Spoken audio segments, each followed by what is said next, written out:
Start off, does anyone know who this man is?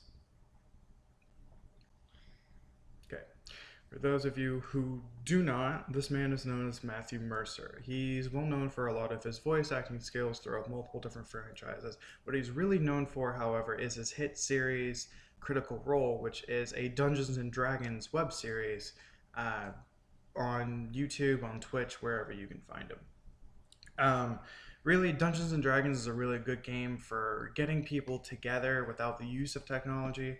Um, it's good for long play sessions. You can have short play sessions, and really, it's a good time with friends is really what it is, and that's really what it's about. And if you ever wanted to play Dungeons and Dragons, what we're about to talk about could really factor into your decision to do it.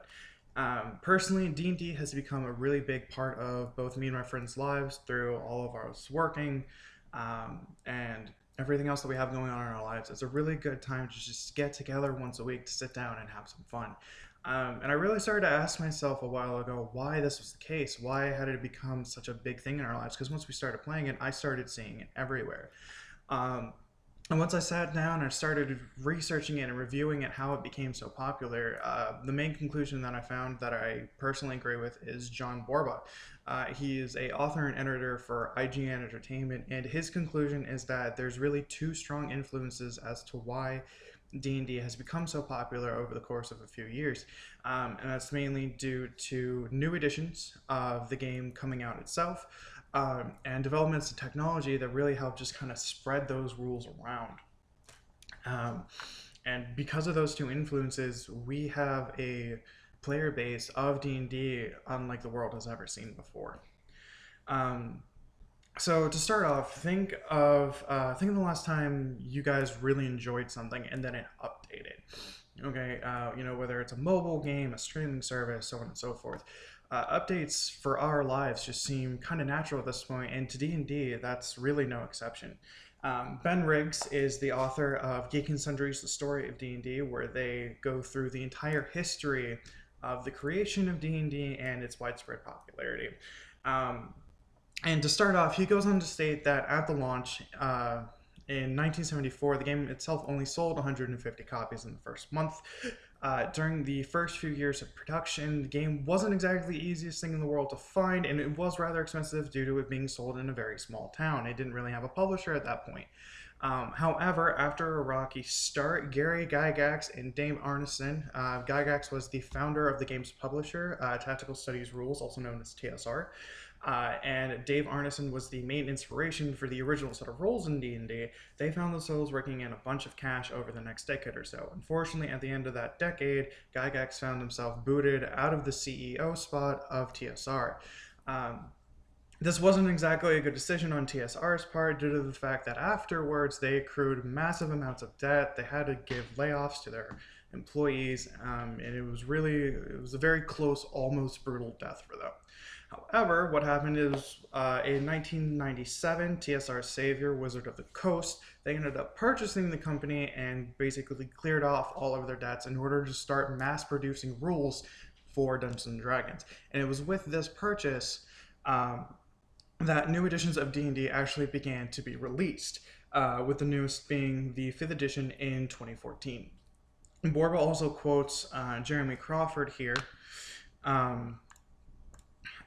where he was a creator of the 5th edition rules, and he really just goes on to states that making the newer rules easily accessible really helped its surge in growth. He goes on to say that and I'm quoting here, ease of entry is a big part of the game's current success. It started for us when we decided to make the basic rules of 5th edition D&D free. We decided that there's someone who comes to a D&D group and wants to try out our game, that there should be no barrier to that.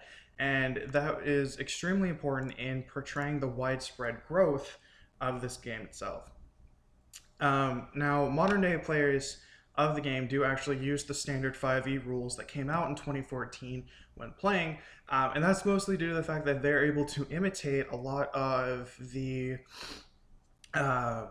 favorite groups on the internet play the 5th edition of this game. That being said, technology itself has actually really influenced the growth and popularity of this game almost exponentially. and through multiple different angles as well. There's been a lot of different web series that have aided in the widespread growth.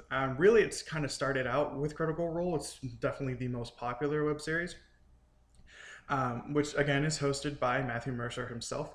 And it does feature other voice actors playing this little nerdy game back from the 70s, but now it's become this whole pop culture phenomenon. There's also a lot of other different web series.